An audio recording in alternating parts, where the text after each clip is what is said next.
Hi, everyone. You're welcome to this edition of National Development Talks with Olutimi Osasano. Today, I'm with my very good friend Asmerom from the great Ethiopia. You're welcome. How are you doing? Hey, you're welcome too. Thank you very much. Well, I'm so happy to have you today because it's very important for us to have a very balanced African view concerning national development. So we began this journey not quite long discussing issues relating to national development. But as we say, charity has to begin at home, and we want to start from Africa. Um, we also have set out to learn some lessons from middle income countries and high income countries to see what they've done differently. But let's come back home to Africa. And Ethiopia is a very important country in the Horn of Africa, in the entire Africa as a whole, because I think Ethiopia is the second largest population, perhaps half of Nigeria, second to Nigeria, and very, very significant. Ethiopia is one of the oldest country in the world, and more importantly, the only African nation that was not colonized. So these things are very significant for our discussion. Uh, but before we go into the crux of today's discussion, we want to learn a bit about the Ethiopian uniqueness. So many people don't know out there that Ethiopia has what we call a 12-hour time. So can you shed us some light into that? Okay. Yeah. For me, I'm thinking Yeah, uh, Ethiopia is not that much a different country from Africans. yeah, It's a black country, but some uniqueness. It has ancient civilization yeah, history before 3,500 years. It has ancient civilization. yeah, So it has a long history of government establishment yeah, in the country. And also it's a land of nations and nationalities in Africa. And the unique thing is never colonized by the Western's colony. yeah. This one is just make different Ethiopia from other African countries. But when we see as a country, it's a black country, it's African country. Yeah. Nothing different from other African countries. Okay. Ah, there's this thing about Ethiopians and coffee. Yeah. Yeah. So many people out there don't know how important and significant coffee is to Ethiopian culture. Can you tell us a bit about this? Yeah, Ethiopia is the origin of coffee Arabica. It was a loved coffee all over the world, and it's so tasty. Also, you are just tasting it last time. Yeah. So it's the origin of coffee Arabica. Coffee is has a contribution of the economy in Ethiopia. It is a big exported item Yeah. in past years. I think before 5 6 years, after 5 6 no before 5 6 years, the other thing is becoming the first one. Yeah. But previously, coffee is the largest imported goods of Ethiopia. So it has unique ceremonies. In my country, coffee ceremony is a cultural ceremony. People are gathering to drink coffee together. We are making coffee differently, not as European or other African countries. We have a unique ceremony of coffee. For coffee. Yeah, Yeah. yeah, yeah, That's interesting. yeah, Well, I hope someday I would yeah, experience that. yeah. Even Coffee also, ceremony. you are finding so many shops now, traditional coffee shops in Ethiopia. Wow. When you are just going to Addis Ababa or other cities of Ethiopia, you are getting so many coffee shops. The coffee is just making as a traditional making coffee of Ethiopians, and you are just drinking a coffee, pure coffee, and the No make sugar, yeah. nothing. If you need, you can add sugar, but Okay. I need to tell you the ceremony. The Yeah. ceremonial part is different from the other coffee ceremonies or the other coffee makings when you are seeing in cafes. Something is different. So the Why Ethiopian is. why is it so tied to your culture? You can't talk about Ethiopian culture without talking about coffee. I haven't so much idea on that, Okay. but coffee is a traditional way of gathering peoples, discussing about their issues together. We are calling coffee drinking ceremony. When you are drinking coffee together, Yeah. you are raising different ideas, social ideas, Yeah. political ideas, Yeah. and other ideas. So Yeah. it's attached with the people's discussion, something, and it becomes a culture in the country Oh, to gather interesting. peoples together. Oh, interesting. So it's very significant in intercultural dialogue. It's a, it's what we call a part of a cultural space where people can converge. Yeah. Share ideas, Yes. political ideas, social ideas, economic ideas. On the table. Experience. I think I've had a bit of that. Maybe after this interview, we'd have to go and try the Ethiopian coffee, so Okay. so my audience can have a first feel of what the Ethiopian coffee is. So let's go into the business of today. Um, Africa is a kind of trapped in the low income category for so long, and there's this you similarities across the African countries, as regards issues relating to developments. In your own view, can you highlight for us few things that tops your chart when you talk about the challenges facing African development? What are the main issues as far as you're concerned? Africa is full of resource, Yeah. with a large number of working population, young population, and with much gift of nature, Yeah. but still poor country, poor continent still. Why this problem happens for Africa? It has so many factors for me. Yeah.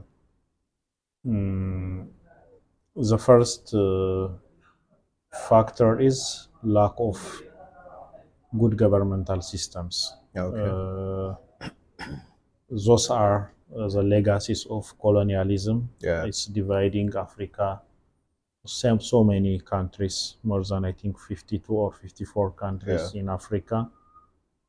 It's a legacy of bad legacy of colonialism, and also the governments coming to power in Africa after liberation from colonialism. Yeah. Colonization. Yeah, colonization. It has a problem of consistency, thinking about the people, thinking about the development of the countries in Africa, because as you know, democratically elected governments in Africa are few. Even those few democratically elected governments are just overthrown by military coups. Okay. So in so many countries. Yeah. So the first problem is a lack of good government. Leadership. Yeah, leadership.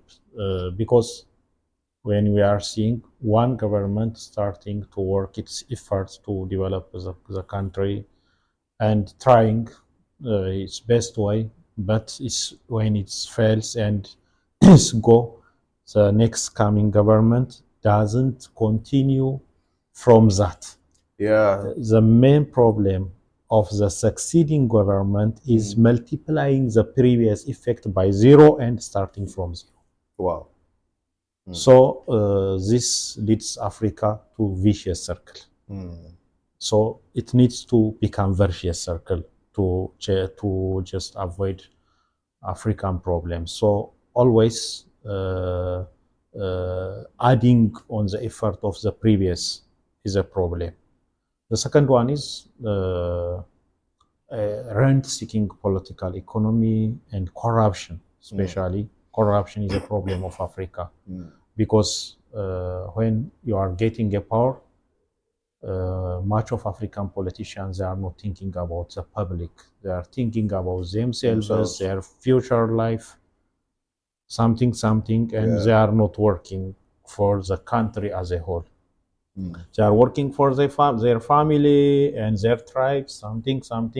This leads to another crisis and another fights. Internal dispute fights are happening in Africa. So the political system of Africa is just going as vicious. So for me, this is a problem for African current status. Wow. Well, that's interesting. You raised some very pertinent issues, and there are common issues that have been raised, especially as regards leadership. Then, very important point is the policy inconsistency by succeeding governments. The next government wants to start afresh.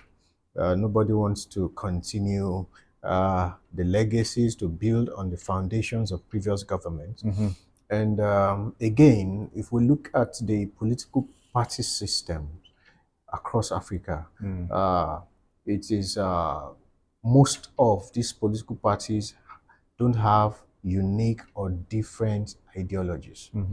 They are just groups of elites jumping from one camp to the other with the same ideology.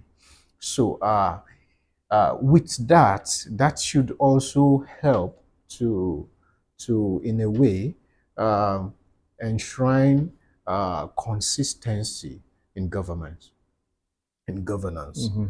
But even at that, people with no or little difference in ideology come into power, and they still have different policy trust, different ideas of governance. They just want to discard the gains of previous governments. So, in your own view, what do you think can help us maintain policy consistency? Because for certain policy to mature, it will take time. Time is of essence in development. Rome was not built a day. Some policies needs years, some needs 10, 20 years to mature. And what we've seen in Africa is that they are short-lived. So what do you think can help? As you say, the policy of opposition party is the weakness of the ruling party. Okay. This is the main problem in African politics because the opposition party raise the weakness of the ruling party, but the opposition parties, they are not showing us how to solve the problem. Tackle the problems and making different achievement or big achievement by avoiding those weaknesses. But much of the parties are telling us the weakness of the ruling party. They are winning the election based on this policy. When they are taking the power, they are confused. They are not doing anything. Even sometimes the previous government is better in some aspects. Exactly.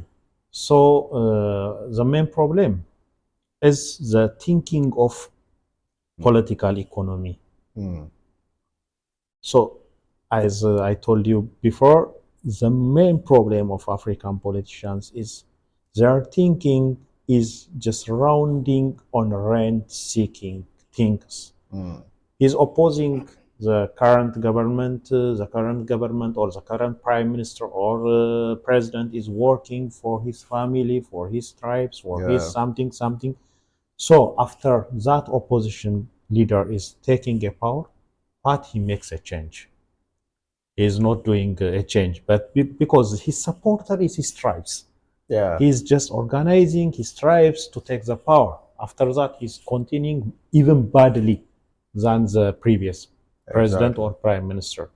So the main problem is the thinking is just based on rent seeking, not rent allocating, or the rent is to be allocated for the future Yeah. generation, for the generation of the current, Yeah. for development of the country. Mm. So the main thing is focusing only on the income or on the resources of the country. Mm. So those opposition parties or the ruling parties, they are not thinking about the future things. Yeah. See, some governments they are trying to make a change to achieve continuous economic development, something, Yeah. something. But as Africans, our problem, we are not giving them enough time. Yeah. Enough time. If your political system is developed, it's not a Yeah. problem. See about American politics, Yeah. about European politics. Their main issue, their main difference is coming about the foreign affairs Yeah. or the way of achieving economic, Yeah. about tax, about something, something. Yeah. But their main goal, the continuing development, achieving the satisfaction of the people, making that country bigger and bigger, is the whole parties or the whole politicians thinking. Mm.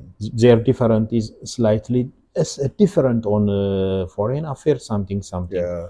So when government are changing in 4 years, 8 years, 10 years is not a problem. But for Africa, we need enough time to achieve the Yeah. goals. I very much agree with you. Um, for some countries, 3, 4, 5 years terms of governance, uh, um, and majorly we have copied the Western style of Yeah. democracy. Would you say um, our style of democracy in Africa is not suited, best suited for us? Uh, do we have to begin to think of how we can create a democratic system that works for us? Yeah. Um, a democratic system that is unique to our cultural experience, to our developmental experience, to our infrastructural experience. Uh, it's sometimes when I look at a style of democracy, we just seem to copy and paste. Oh, US has a bicameral system of legislation, and okay, so let's copy that. So we have Yeah. a Senate, like in Nigeria, we have a Senate, we have House of Rep, you know, doing the same job, right? Yeah. So we copy what is convenient for the elites, but are we matured enough to support that structure? And you raised something very critical. We talked about policy inconsistency, and again, if we want to look at the other side of it, with the crop of African leaders that we have now. You talked about seeking people, corruption, and all that. For a corrupt man to remain in power for 10 good years, 12, 15, 20 years, you know what it means to that nation. Uh,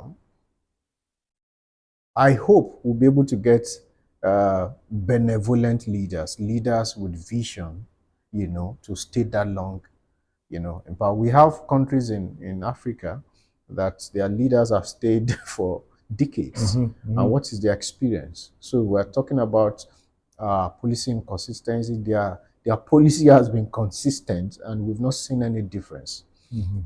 So for me, it's really not about how long they stay in office. For me, I think we need to begin to think of nationalistic political ideology. uh, you don't have to be in power. Let's put the interest of the nation first. You know, We don't have to, my brother doesn't have to be in power. You know, what we have today, even if my brother is the most corrupt person, so far as in power, he has my support. There's nothing bad in whatever he's doing. I can't criticize him and all that. That is not nationalistic. And I think that's part of the things that is holding us back, in as much as the elites have hijacked the political system to make it very difficult for the right-minded people to get into that space. We also have to begin to rethink, how do we have a good political system? What kind of political system should we adopt? You know, for me personally, I'm proposing like an African model of development. Now, what is an African model of development? That which looks at our uniqueness, that which looks at our history, that which looks at our infrastructure, that which looks at our diversity, and put all these things into context, our resources, natural resources, and we'll be able to forge something that is sustainable. You know, so I think that's one direction we need to be looking at now. You know, what do you think about that? Yes, copy and paste systems, Yeah, copy and paste democracy from Western to Africa is the main problem. yeah, Even we have some traditional leadership style in Africa. We have so many traditional leadership style. Even in my country, there are 3 or 4 best traditional ruling styles in Ethiopia. Let's say the first largest tribe in Ethiopia, the Gada, the Oromo peoples have their own Gada system. okay. Their own Gada just leadership. It's more democratic, by the way. It's more democratic than the Westerns, but we are just putting all those good things, traditional things in Africa, and we are taking copy and paste democratic systems from Western. That's not working in Africa. When you are thinking election, if you are just doing election and by election taking a power, sometimes election is a problem for Africa. Election is the cause of some civil wars. Election is the cause of some revolutions in Africa. So it's not democratic. So we need to think about African style. We need to just make a research about our past history, about our past history, governments, ancient civilizations. What is their main strengths and the weakness? So we need to add on that and to continue to lead Africans. And also, the people of Africa needs to think when they are, if they get a good chance or a good democratic election chance, they need to think about their country, and they need to give a power for the right persons. There are so many right persons in Africa, scholars. They are thinking good thing for Africa, but they don't get a floor in Africa, and they are going to Europe, America, and other countries. They are working for international organizations. So, but they need to change Africa. But we are not giving them a room. A room. We are not giving them a room. So we need to think Africa with enough resource, with much population of working population, young population, with suitable weather condition, enough rain, and more than enough resource, natural resource. But still we are poor. Still we are fighting. For me, I'm thinking sometimes this resource is a problem for Africa. Because if we are poor and we haven't a resource, we need to fight to just survive and develop. Development, like Japan. See, Japan doesn't have enough resource. South Korea. Yeah, South Korea. their development is not focusing on natural resource. But for us, if we are getting some natural resource, it's a cause for dispute on that area, fight each other on that area. So we need to rethink about Africa, Oh, rethink about the future of Africa. yeah. Okay, the past or the current people of Africa are suffering from this problem. Is this problem needs to continue on the future generation? No. So as Africans, especially those educated Africans, political elites of Africans, need to think about the uniqueness of Africa, and they need to think about unique policy measures, unique government structures, unique democratic system for Africa. So as you said, the copy and paste problem is the main problem of Africa. That system is working for Europe or for US or for others, but it's not properly working for Africa. We need to just understand like this and to make other solution for the future of Africa. Wow, you struck so many important chords. We'll come to security because you raised the issue of security, and one very important point you raised was the traditional system of governance. Even before the colonization expedition, uh, the traditional system was very effective in Africa. Yes. You know, it was in place, and part of the strategy for the success of colonization was to disrupt this system. You know, why were they interested in disrupting this system? In fact, some of them used that system to their advantage. And, you know, and most African governments now have relegated the roles of traditional rulers, traditional leaders to the backside. They don't give them constitutional role. They don't give them constitutional power. But if you ask the average citizens in various countries, they have more regards and respect for their traditional leaders, even more than the politicians. With or without powers allocated to these leaders, the citizens respect them. The citizens revere them. And this traditional system have been in place and is effective. We see the system in so many, in fact, when we're talking about security, the traditional system that guarantees security, you know, there's so many things we have in Africa. We discarded, we want to embrace what colonization has brought, the Western ideologies, and it's not really working for us because successive development is built on progressive historic infrastructures. And what infrastructures do we have? We need to look back, just as you said, that we need to look back at our system that we had in place. Is it too late now? That is the question. For me, I think national governments should begin to involve more, allocate more responsibilities and powers constitutionally to traditional leaders.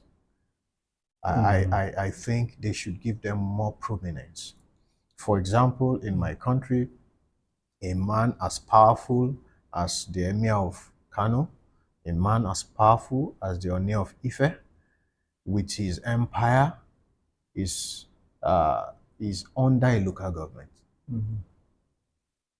Now, the aura, the respect those guys command, you just wonder why they are placed where they are.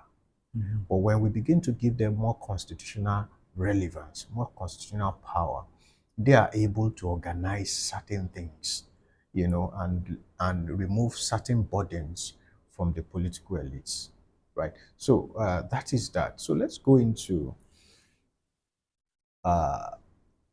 issues of, okay, let's look at Ethiopia. Ethiopia was not colonized. Ethiopia never had the experience Nigeria had. Ethiopia never had the experience Ghana had or other African countries. But we still have the same level of issues, the same level of development, the same underlining issues. Security wise, what do you think is the cause? Because so many people are blamed, oh, it's colonization, this and that. But Ethiopia was not colonized. So what happened?